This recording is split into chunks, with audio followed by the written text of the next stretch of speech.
일본이 사실은 굉장히 이제 돈이 많아요. 소위 말해서 이제 빨대를 꽂고 이제 돈이 들어오는 그만큼 이제 편하게 돈을 벌고 있다. 그게 무려 우리나라 돈으로 매해 들어오는 돈이. 지난달이었죠. 투자의 귀재, 우리 많은 투자자들이 형님으로 모시고 있는 이제 워렌 버핏이 일본에 투자를 했다라고 의견을 밝히면서 일본 주식시장에 되게 후끈 달아오는 그런 뉴스들이 좀 많이 나타났었는데요.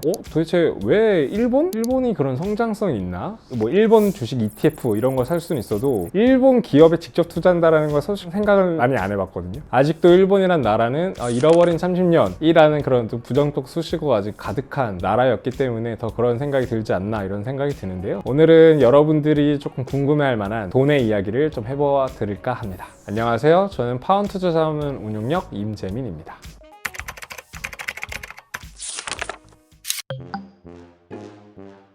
일본이 사실은 굉장히 이제 돈이 많아요. 다른 나라에 투자를 해놓고 소위 말해서 이제 빨대를 꽂고 이제 돈이 들어오는 대외 순자산을 좀 갖고 있거든요. 그만큼 이제 편하게 돈을 벌고 있다. 그게 무려 우리나라 돈으로 약 2,000조입니다. 매해 들어오는 돈이. 이제 아침에 저도 이제 출근길에 유튜브를 보다가 댓글에 이제 이런 얘기가 있더라고요. 월급쟁이가 건물주를 걱정한 거랑 좀 비슷한 것 같다라는 이런 댓글이 좀 있었었는데, 알고 보면은 미국의 국채 보유 1위라는 국가라는 수식어도 있고요. 대외 순자산 규모가 세계 1등이에요. 그게 31년 내내 유지가 되고 있고요. 그래서 아마 거기는 가만히 있어도 그 정도로 버는 국가다라고 생각해서 아마 건물 주고 우리는 그냥 열심히 일하는 아등바등 사는 어떤 월급쟁이 그런 어떤 비유가 아닐까라는 생각이 좀 듭니다.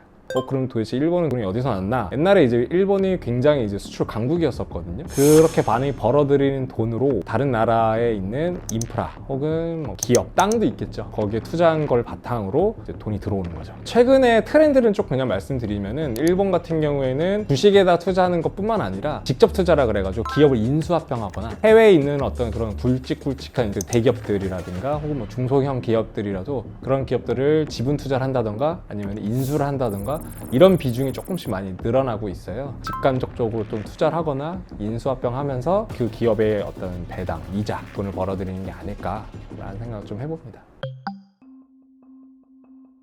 우리나라는 좀 많이 낮은 편이라고 좀 할 수 있을 것 같은데요. 일본이 금융자산 비중이 63% 정도 되고요. 또 미국 같은 경우에는 71.5%가 금융투자 상품으로 구성이 되어 있고 전체 자산 중에서 대략 한 50%가 주식이에요. 굉장히 이제 금융투자 상품에 적극적으로 투자하는 국가가 미국이고, 또 그 미국이 아이러니하게도 세계 1위 GDP를 자랑하고 있는 경제 강국이잖아요. 좀 우리나라 같은 경우에는 21년도 기준으로 비금융 자산이라 그래서 소위 말해서 국내 부동산이거든요. 부동산에 굉장히 비중이 커요. 한 3%? 5% 정도 되는 것 같고, 좀 아시아권이 좀 약간 그런 경향이 있는 것 같아요. 아무래도 땅도 좁고 부동산이라는 것 자체가 이거는 그냥 갖고 있으면 가치가 올라가니까 라는 생각으로도 좀 많이, 그리고 부동산으로 좀 돈을 많이 벌었다라고 하신 분들 얘기도 좀 많이 있었던 것 같고요. 근데 가장 큰 거는 제 생각에는 레버리지가 정말로 확 와닿는, 돈을 번다라는 느낌을 확 받을 수 있어서 더 그런 것 같아요. 왜냐면은 부동산 같은 경우는 한 번 살 때 억 단위잖아요. 대출 나가는 비용은 있긴 있어도 번 돈 자체가 몇 천만 원에서 몇 억 단위로 확실히 좀 레버리지가 크다 보니까 더 크게 부동산 통해서 돈을 벌 수 있다라는 생각이 좀 더 많이 큰 게 아닌가,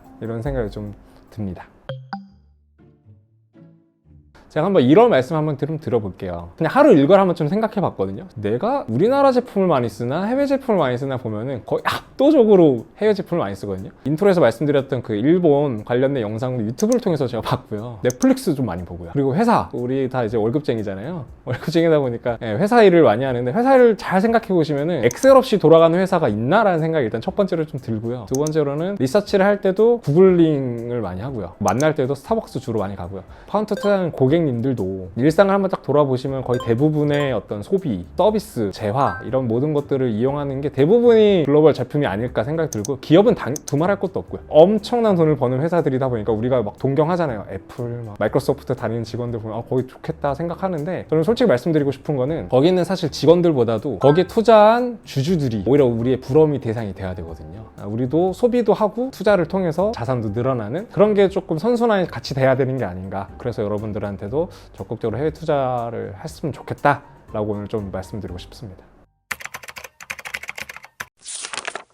일본이라는 국가가 대외 순자산이 참 많아서 소위 말해서 편하게 벌어들이는 돈이 참 많다. 사실 본받을 만한 부분이라고 저는 생각을 하거든요. 우리들도 그런 투자를 할 수 있도록 해외 투자가 어떤 의미를 좀 갖고 있는지를 한번 좀 생각을 해볼 수 있는 어떤 그런 영상이 되었으면 좋겠고요. 장기적으로 부자가 될 수 있는 그런 방법 중에 하나가 해외 투자다라는 부분을 좀 잘 이해해 주셨으면 좋겠습니다. 오늘 영상은 여기까지입니다. 구독과 좋아요 부탁드리고요. 다음에도 알찬 정보로 투자 시장에 단기적으로 있을 수 있게 하는 그런 컨텐츠로 찾아뵙겠습니다. 감사합니다.